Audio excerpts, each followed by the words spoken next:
Monsters coming down the hall. Spiders cover all the walls. Serial killer is on the line. Wants to know if you have the time.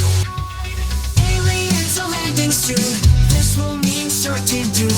Jigsaw sputters and comes alive. Blood and death are close behind. One thing you can be certain of, the zombies just can't get enough. Just one more bite is all they want. The ghosts downstairs are on the hunt. The Shade Chronicles are keeping score.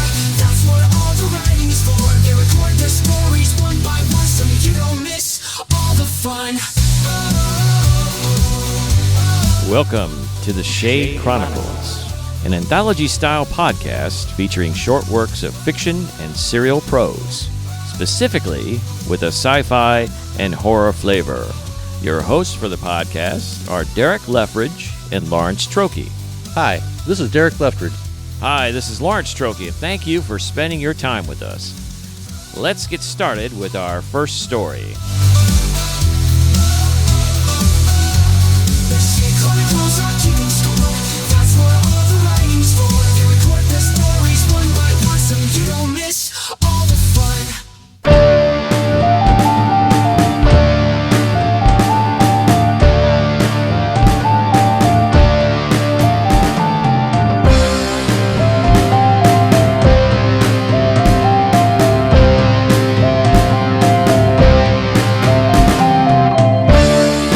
Paper Doll by Lawrence Trokey, Part 1. Janet and Margie argue as they are both looking for the exit Margie's phone's GPS says is coming up soon. Is it 46 or 47? Did you say 47? Janet is behind the wheel of the mid-range SUV, scanning the road ahead and looking rather frustrated. Margie always thought it was funny the way Janet had her seat elevated to its highest setting and moved so close to the steering wheel that Janet looked like she was sitting in a baby's high chair piloting the SUV. It was exit 36A. It should be just around the bend, Margie corrected Janet and kept her gaze fixed on the cell phone for guidance. It better be, I'm gonna pee my pants, Janet insisted. Just then they both saw the exit and Margie exclaimed, "That's it! Get off here!" They were on a girls' shopping trip that started back in town, but Margie insisted they try a place a co-worker had told her about that was out this way. She wasn't exactly sure of the location, but she had the name, The Last Bizarre Antique Shop. They had been on the road for about 30 minutes, and the diet sodas Janet had over lunch, 2 of them to be exact, were threatening to burst her bladder. "Thank Christ," Janet also exclaimed in a very non-religious way. As they exited the highway and merged onto the main street, Margie was immediately struck by the look of the place. The buildings looked as though they were frozen in a time long past. It must be a historic district. Boy, they did a good job keeping up these old buildings. Looks like they were just built yesterday. Margie had finally looked up from her phone and was taking in the scenery. "Where the hell is this place? I gotta go." Janet was in no mood to sightsee. "Up there on the right, the Last Bizarre Antique Shop. There's parking right out front." Margie again directed Janet where to go. The ladies parked and exited the vehicle. Margie looked the place over and then scanned the street around them. There must be a car show going on in town. Lots of old cars parked up and down the street, Margie observed. "Just show me the can. I got a squirt." Janet pushed past her friend and opened the door to the shop. Inside, the two were taken aback by how big the place was. The exterior of the place was quite deceiving and didn't let on how spacious the inside was.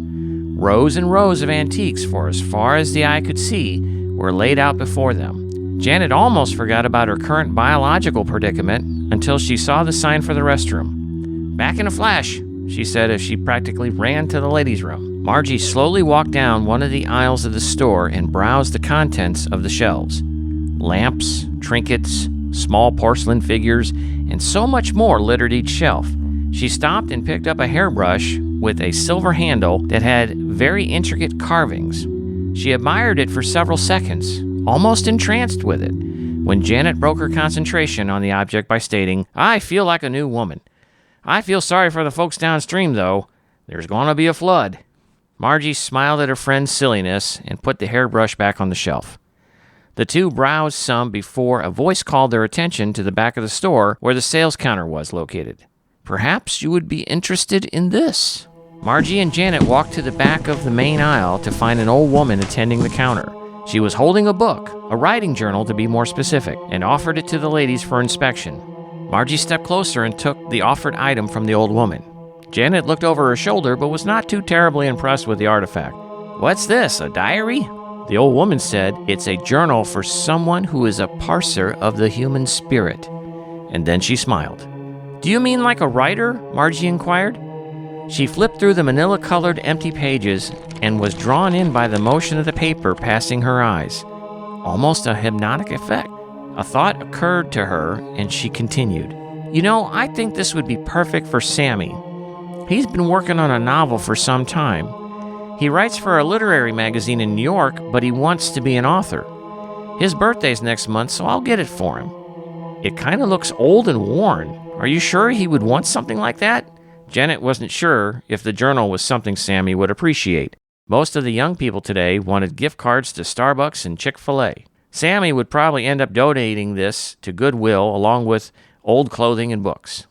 "It's perfect. I'll take it," Margie insisted, and the old woman bagged the journal for her and completed the transaction. A month later, Sammy was in the lobby of his apartment building in Manhattan's Lower East Side, opening his mailbox with a small key.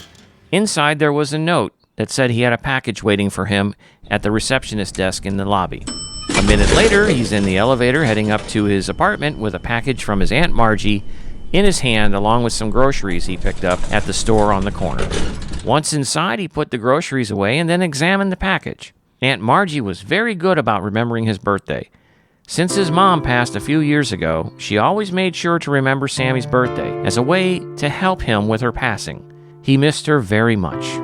For Sammy, his mother was his only real friend growing up.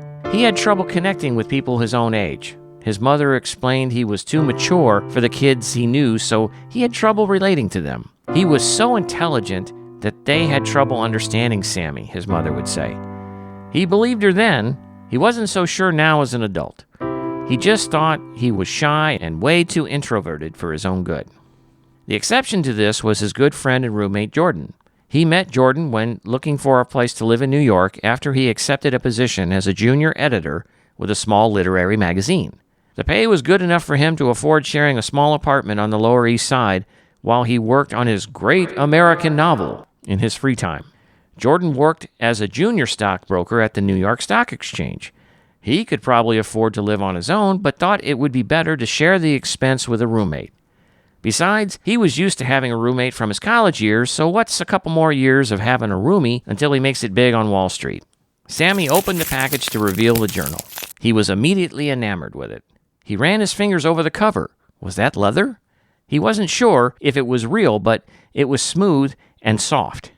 He opened the book and caught a whiff of something. Jasmine? Again, he wasn't sure, but he was really excited about this present from Aunt Margie.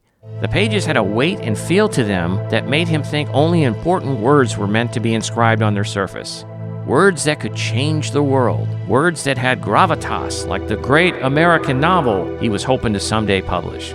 A novel that not only would win him respect and adulation from his peers, or soon-to-be peers from the collection of great American writers, but it would also bring an insight into the human experience in such a profound way.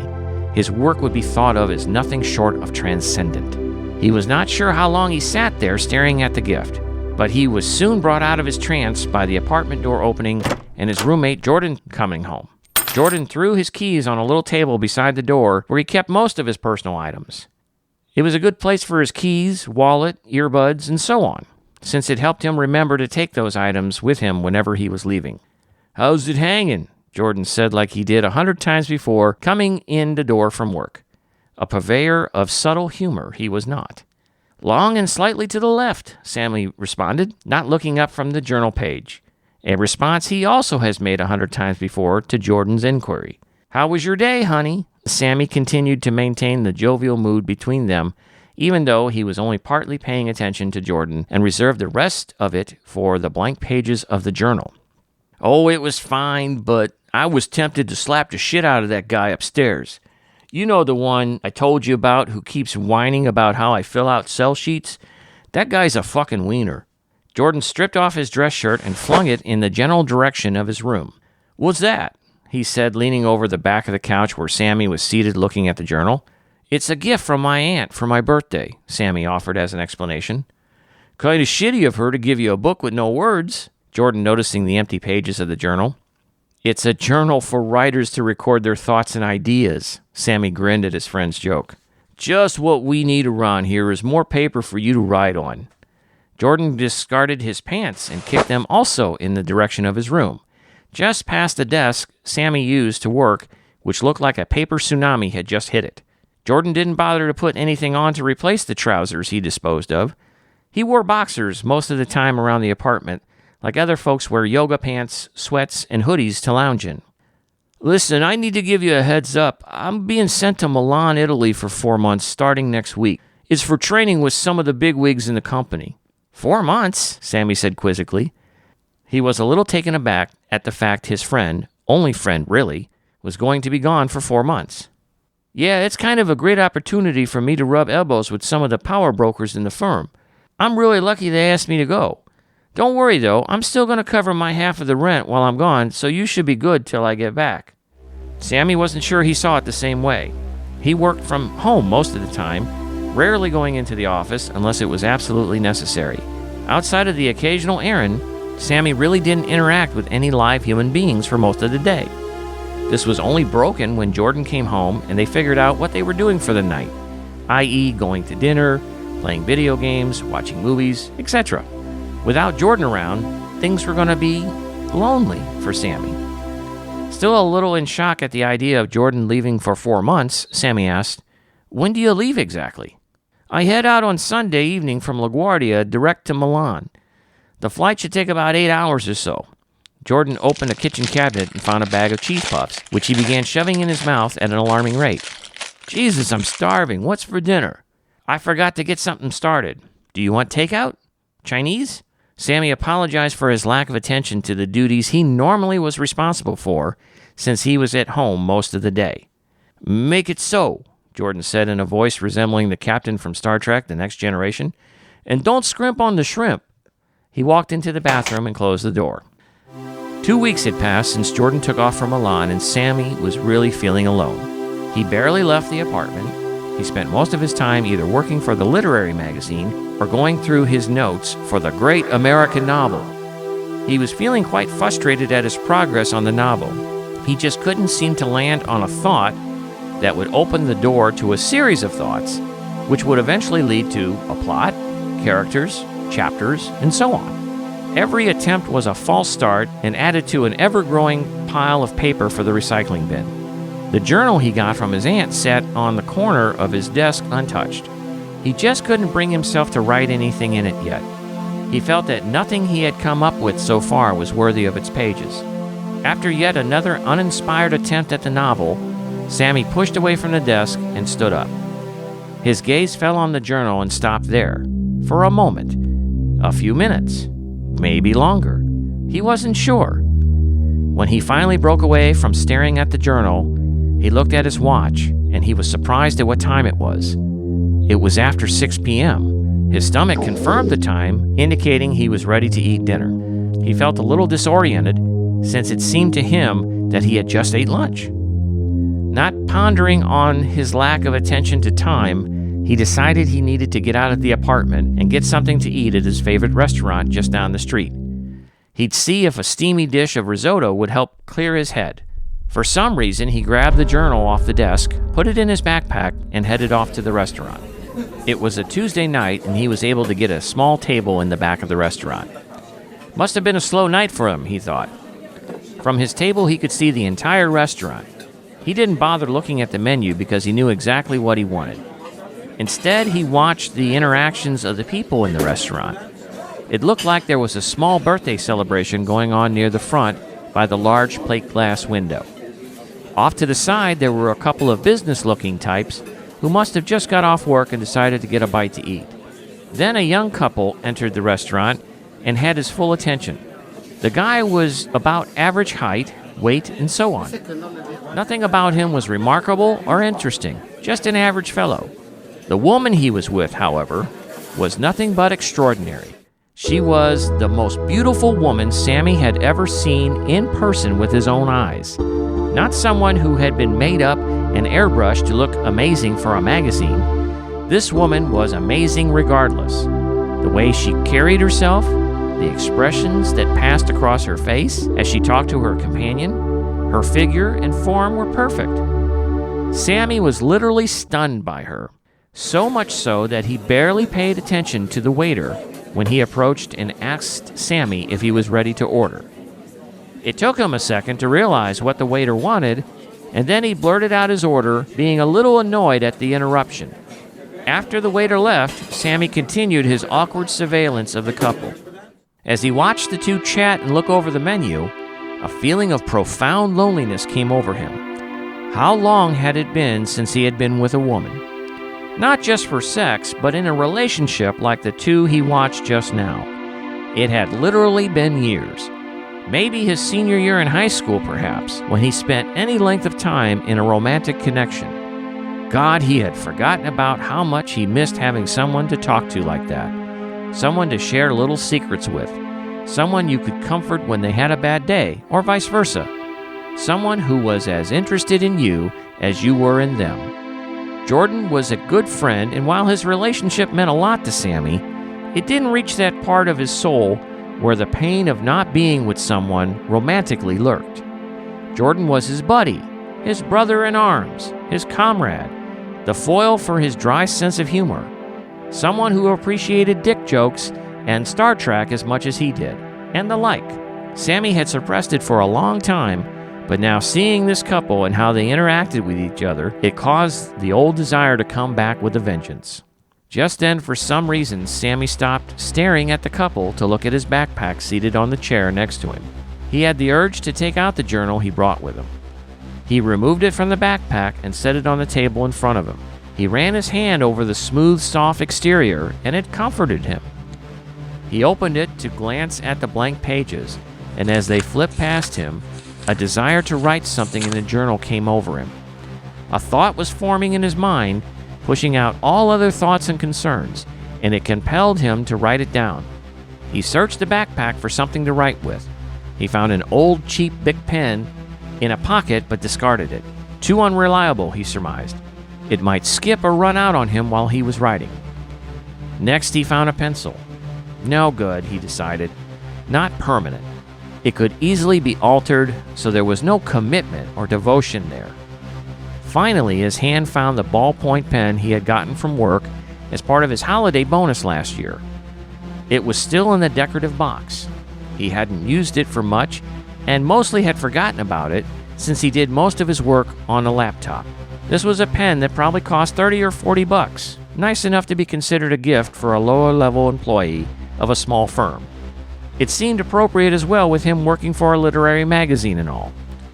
This pen would be worthy enough to use in the journal, Sammy decided. He turned back to the first page of the journal, took off the lid of the pen, and poised his hand ready to write the first words ever to be written in the book. Finally, taking a deep breath, he penned the phrase desperately trying to escape his head. The perfect woman for me. As soon as he finished the line, Sammy felt like he uncorked something bottled up inside of him. It released a pressure built up in him ever since he received the journal from his aunt. He wanted to continue writing in the journal, needed to continue writing, to fully unloose the thing in his mind that wanted to be free. He put pen back to paper and began working at a feverish pace. He never wrote like this before. He was always so meticulous about his prose, planning every word, designing every paragraph like an architect working on a blueprint for a structure. Usually there was very little editing to be done with his work since it was so carefully created. But now, the words jumped off his pen in a stream of consciousness. It felt reckless to Sammy, but also exciting, exhilarating in fact. He couldn't stop himself, even as the waiter delivered his order. His risotto sat on the edge of the table, getting cold, while he continued to work in the journal, chasing every word with another and another, until suddenly, he was done. He sat up, looking down at the pages filled with his handwriting, nearly edge to edge, with very little white space between each line. He really wasn't sure of what he had just written. It was like he was possessed by some demon for the last hour and a half, and he had no real memory of what he had done. The waiter came to his table again. He had stopped by a couple of times during Sammy's writing frenzy, but walked away when he realized Sammy wasn't paying attention. This time he cleared his throat, which made Sammy look at him, and said, "Sir, we are preparing to close the restaurant for the evening. Would you like me to box up your meal?" Sammy hadn't touched the risotto. "Yes, please," Sammy said like he was a million miles away. The waiter took the plate and headed to the kitchen to pack it up for him. Meanwhile, Sammy turned to the first page of the journal to review his work. He read the first thing he wrote at the top of the page. "The perfect woman for me." He started to read the next line on the page, and then the next. What was written was a description of a woman, her attributes, both physical and mental, her behaviors, and even her style of dress. Every detail described what Sammy thought was the kind of woman he could fall in love with. She smiles easily and loves to be around people, but she is very attentive to whoever she is with, genuinely interested in them, and she is happy she is with them. She is petite but athletic, strong for her size. When she moves, it's like she's dancing, very graceful like a ballerina. She is sure-footed. She never hesitates, always moving forward. His eyes ran down the page and then jumped to the top of the next. He didn't remember writing half of the things he now read. Usually very confident, she does have a weakness. If she feels she has disappointed you, she is hurt by her failure to be someone you can always count on. Sammy closed the journal slowly. He saw the waiter return and quickly paid for his meal and packed his belongings. He left the restaurant and walked down the street aimlessly as he reflected on what just happened. He felt lost. He didn't know why he needed to write all of those things down in the journal. Maybe it was his way of processing his loneliness. He didn't feel like going home. He didn't want to be alone again just yet. He saw a coffee shop across the street that was open late, so he decided to go there and collect his thoughts. He bought a cappuccino and took a seat at one of the small tables in the shop. He stared out the window and sipped his drink for a few minutes. Then the overwhelming need to write again made him pull out the journal. This time he wrote, "Her name is Cale." The urge to write passed just as quickly as it came over him. He stared at the name for a few minutes. Where the hell did that come from, he thought. He was fairly certain he had never heard that name before in his life. He was just about to pull out his phone and Google the name when he heard the bell on the door of the shop ring and he saw her walk in. To be continued next time on the Shade Chronicles.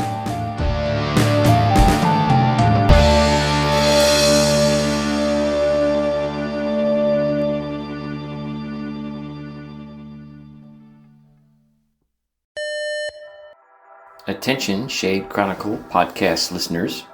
The merchandise store is now open. You can find the merchandise store on the merchandise tab on the Shade Chronicles website, which is at theshadechronicles.com. Find premium t-shirts, hoodies, tank tops, travel mugs, ball caps, and more at the Shade Chronicles podcast merchandise store. We now resume your regular programming.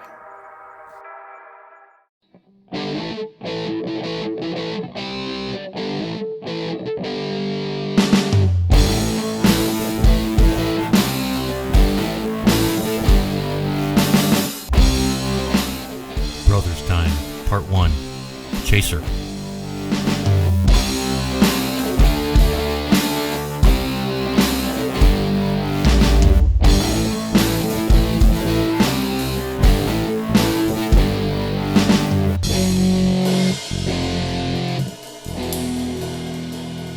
With his back against the wall, while being as quiet as he can, Cale is tired of being stressed out and not sleeping well because there's a thing in the dark that he can smell before it starts to chase him. For the last 4 to 5 weeks, he has avoided the monster thing that wakes him up because of the repugnant smell by hiding in places all over the large modern-style home he lives at with his parents and brother Colt. Now all the places he has hidden in are no longer a secret to the monster thing, so Cale has to find new places to hide away from the monster.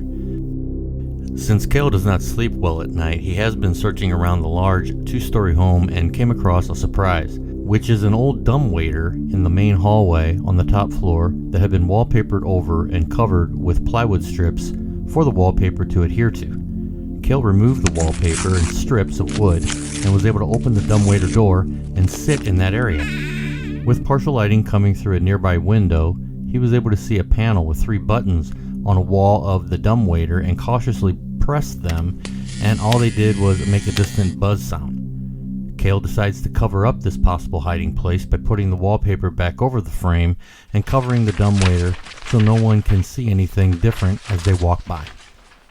Tonight he will need to use the secret dumbwaiter, and soon, because the monster thing's smell is beginning to get strong around him. Cale cautiously and quickly sneaks down the hall, past his brother's room, and to the part of the wall where the secret hidden dumbwaiter is so he can hide in it. Once inside the dumbwaiter, Cale tries to remain as quiet as he can, but also searches around the walls for another way out of the dumbwaiter he did not find the first time. He locates a vertical wall panel with 3 buttons on it. He presses the topmost button and a faint click noise is heard, even though nothing seems to happen. He can sense and smell the being chasing him right outside the faux wallpaper wall where he is hiding in the dumbwaiter.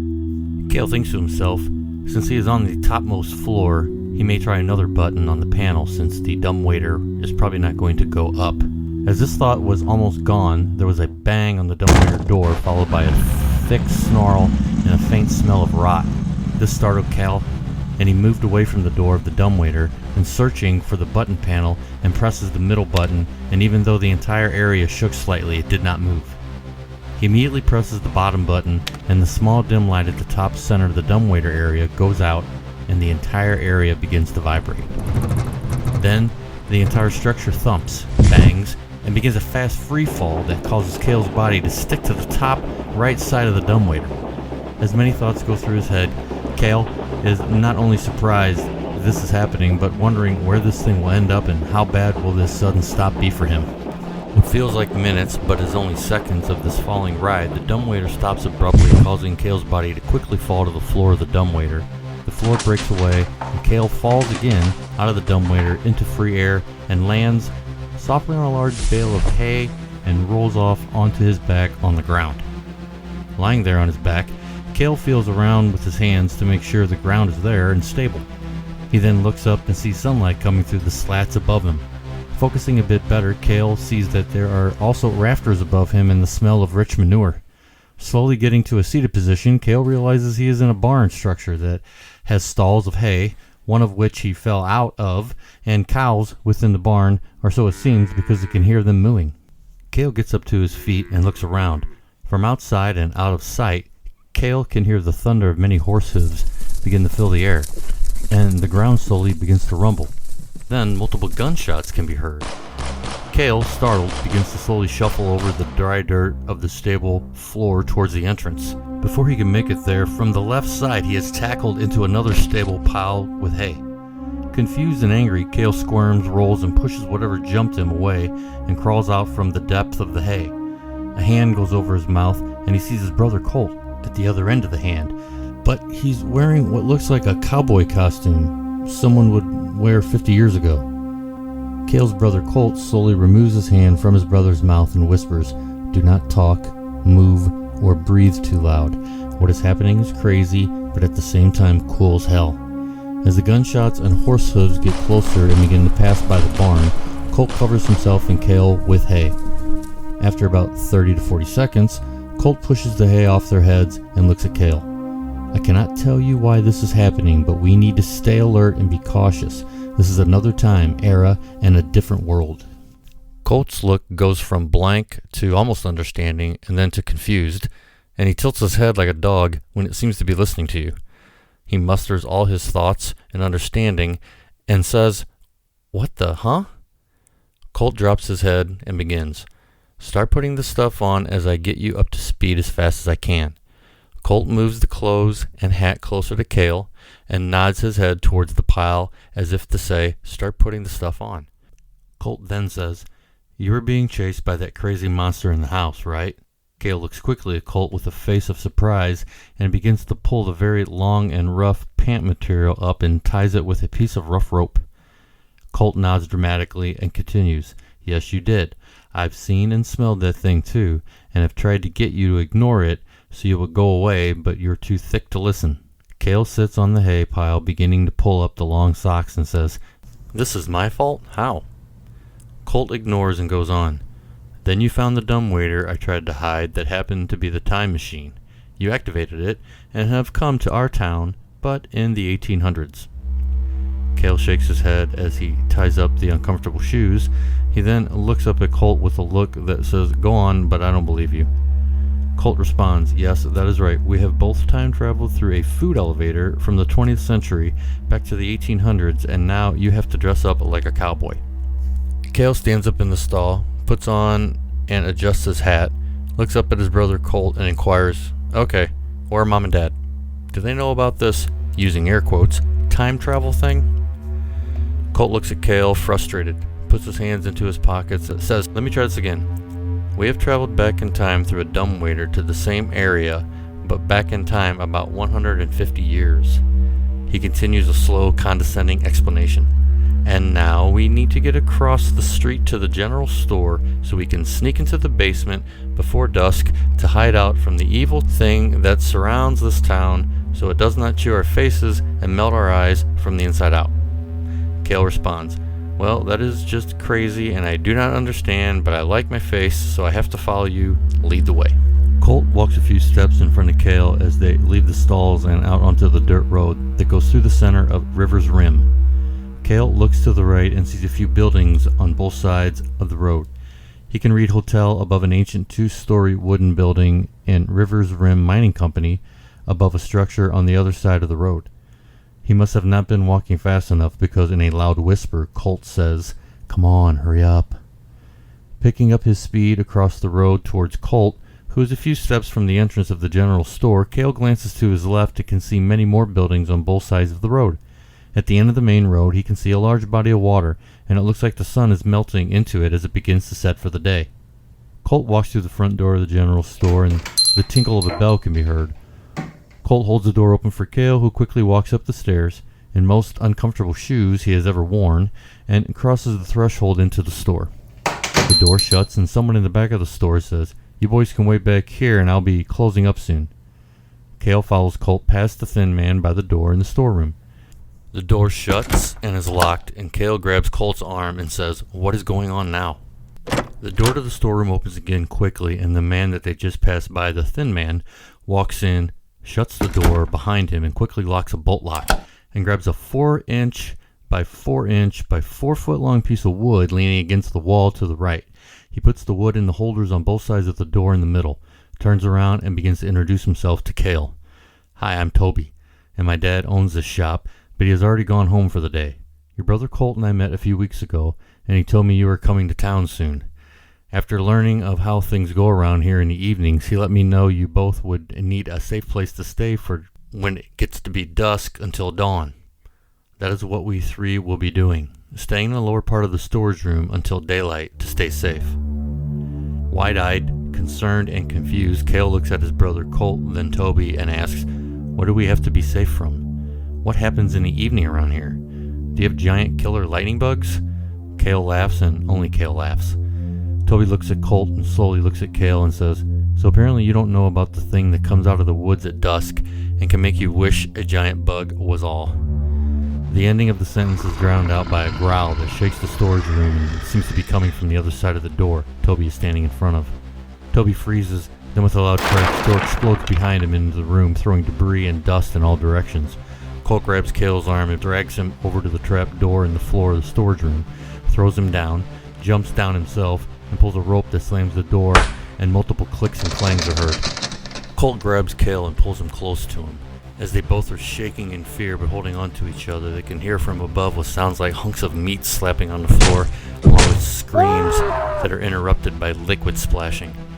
Then a rhythmic sound of something like a stick going tap tap screech, tap tap screech, tap tap. As they sit together in a dark corner, they begin to hear the sound of liquid dropping from above them onto the floor where they are. In unison, Colt and Cale move deeper into the darkness of the sub-storage room, but freeze as a soul-shattering growl begins above them. Then both begin to vibrate with fear as a thunderous slam begins on the trapdoor. To be continued next time on the Shade Chronicles Podcast.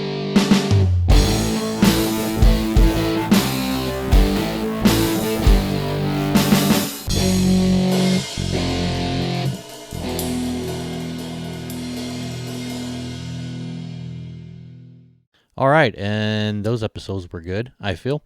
We got some more parters going on here. We got a first part of Paper Doll, and then also the first part of Brothers Time. And these are two stories that, well, I know a little bit more than the people out there do, so I know that they're really good stories. But first off, I want to talk about Paper Doll, or kind of get your opinion on it. But I like the premise of the story and how you utilized the Last Bazaar type of place in it. I like that idea because that's something we kind of talked about doing. So yeah, we have a universe now that we can kind of pick and choose from. And I did like the characters in it. I like the comment, especially I like the comment when you pulled it in there. Kind of a funny thing. Great American Novel. When you threw that in there, because I know everybody that likes to write's heard this thing tons of times. And if anything, it reminds me of a Family Guy episode where Stewie was making fun of Brian, who's writing his Great American Novel.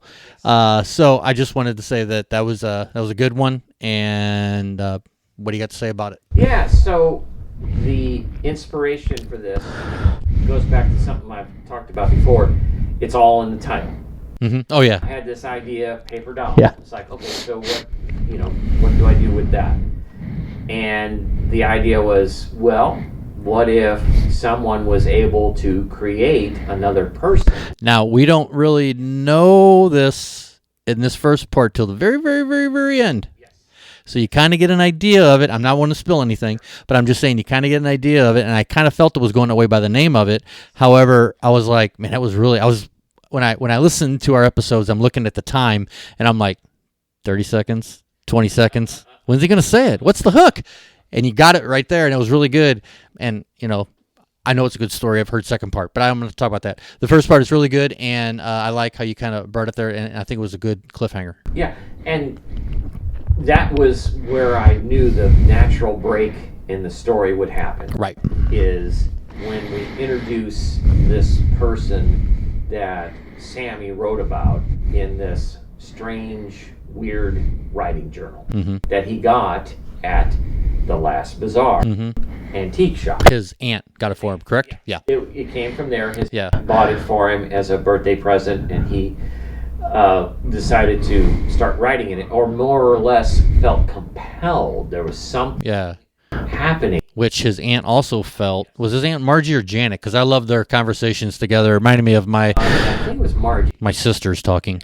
Okay, Margie. Okay. I could be. Go ahead. What? I may have to go back and That's okay. sure. But the two ladies in the beginning and their commentary was just something I thought was cute and fun. Yeah. And was a nice way to get us to the shop, the Last Bazaar, and then picking up that book and sending it to Sammy in New York and his backstory about wanting to be a writer who writes the Great American Novel and ends up having to do something else is kind of my story in a lot of ways. I wanted to be a comic book artist, I wanted to be a creative artist, and I ended up being a graphic designer, which is still an artist, but you're not doing the kind of work that you want to do. Right. You work for commercial advertisement reasons. And so with that, it was kind of settling for something to make a living versus doing what your heart really wanted you to do. What you really needed was that journal. It would have helped you out a lot. Probably. Maybe it would have helped me out. Who knows? Yeah. We'll just see what part 2 shows us. Maybe you don't want a journal like this. Yeah.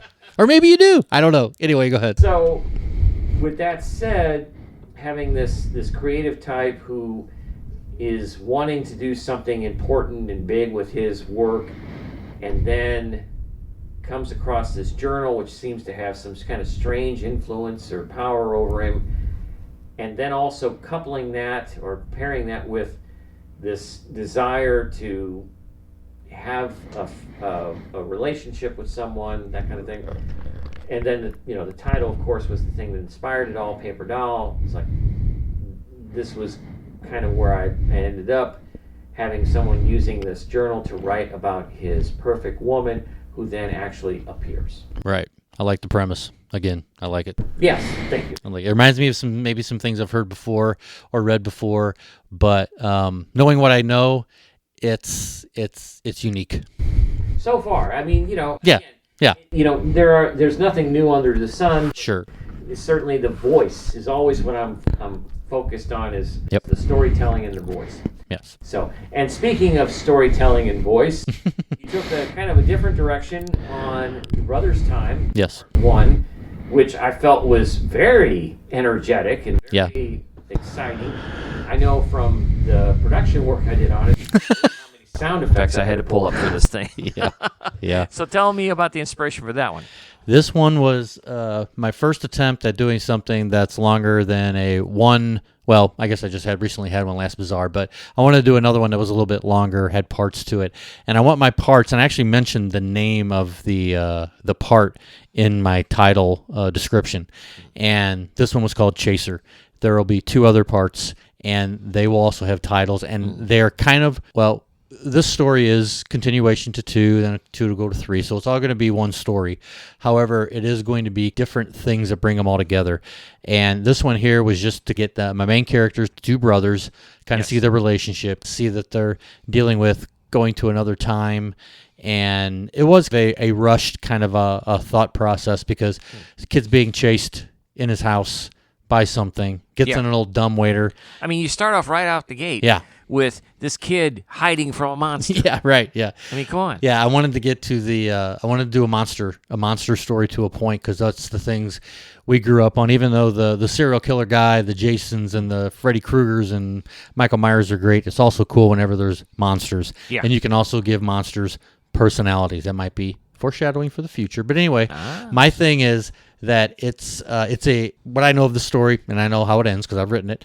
It is something that is going to be a full come around at the very end. However, this first part was basically building up with the 2 brothers, putting them in that era, getting them to the point to where they're going to have to deal with something, and that's how it ends, with something coming towards them. And I got to be honest with you, for a moment there, I wasn't sure if the brothers are going to have to deal with the monster or with a gunfight.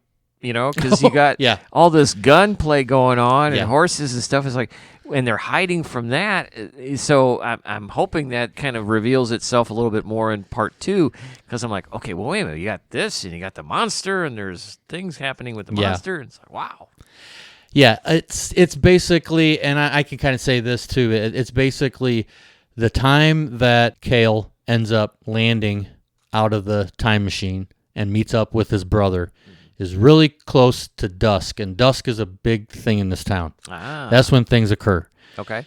The horses coming in, the gunshots going off, kind of a panic, kind of a gotta get home, gotta get somewhere for dusk. Okay. That's the premise of it. Gotcha. Might not get much more in that explanation to a point. I know the second part, we get into a little bit of stuff. Yeah. However, then be ready for part 3, which is going to be an all-out run. But we're for certainly in everything. the Old West. But we are point. in the Old West. Yeah. I don't know if I've made it explain it really well, but it's actually the same area they are presently, just in the 1800s. No, you did spell that out in the story, as a matter of fact. And I think that kind of keeps the time shifting thing of a dumb waiter. It's not going through these Doctor Who tunnels and everything like that. It's just it's there. Why is it there? No idea, but it is there. And there's some questions to be answered in these next parts. Okay. However, everything won't. Example, the people coming back, people riding horses, guns, there's some stress going on in this town at dusk. Okay. All right. Well, so we'll just have to hang on and wait till the next episode to kind of see what's. But this is sounds like a 3-parter, right? It is a 3-parter. So so there's definitely a lot to unpack still in this story. But I mean, the excitement right out the gate. You're worried about this kid and this monster and things going on there, and then he's hiding, and then he's transported to this new place, and then there's new stuff happening. So definitely edge of your seat kind of stuff. So I was really engaged. Good. The story. Good. And then the last along. thing on that, I think, is I wanted to kind of show the relationship between the brothers, because they're smart asses to each other. Yeah, right. They get along. I wanted some humor there, but I also wanted to show at the end how they are very caring of each other, because they're worried for each other. Oh, sure. So that's all very important in that story, because this is a story about brothers. Yeah, no, So- I got that. I felt that, and I was going to ask you, are there brothers in mind that you're kind of using as your There could your be a template? couple grandsons I'm thinking about, but I don't know. Maybe, maybe not. There We'll you go. see. Yeah, fair Yeah, enough. it's kind of from that, but it is actually a brother story. So they happen to be brothers, obviously. But Yeah. as far as just kind of the back and forth, and Sure. to be honest, it's when brothers are young and they're talking back and forth, it's like two old men on a golf course, Right. and that's what these guys are, busting each other's chops, but also following each other and wanting to protect each other. So There you go. All right. Well, so that'll wrap up this episode, and we'll throw it over to the preview so you get a sneak peek of what's coming. Some of the things that Derek has hinted at, and myself, of course, too, with the second part of my story. So here's that trailer now, and thanks again for listening. thank you. Next time on The Shade Chronicles. Hello, she said in an even tone. Hi, Sammy stuttered. She looked exactly as he had described her in the journal. There was no detail missed. He could not believe what he was seeing, what was happening right now.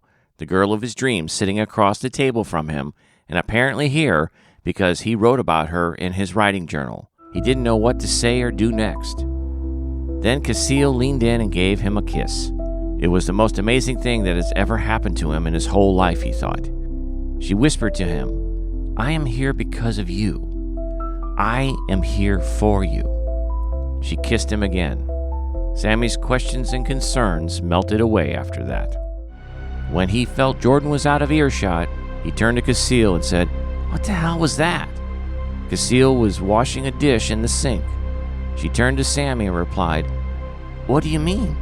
Frustrated, Sammy said, I mean, why did you kiss him? And why didn't you look at me all night? You barely even noticed I was in the room. The thought of losing Cale tore Sammy's guts to shreds. He felt like dying. He also thought about what it would mean if Cale really did leave him for Jordan. Jordan would soon discover how Cale came to be there, and that meant a lot of awkward things for Sammy. How the hell could he explain it to Jordan, or anyone else, if the truth got out about Cale? At that moment, he felt an urge to get the journal and open it. Then an urge to write in it came over him. His hand poised over a fresh page, waiting for inspiration. Then it hit him, and he wrote in the journal till dawn. Without a mother, but with a growing town raising him, Boone had a simple, sometimes unstable, but good enough childhood for the time and situation he was left in to survive. When Boone turned 15, he got a job as a ranch hand for the Tanner family just outside of town of River's Rim, by the southern edge of the Moon Slide mountain range. Devastated and heartbroken, Boone makes his way from the ranch, his home, and towards the town of River's Rim again. At age 18, Boone began to work on the railroad and was a great worker.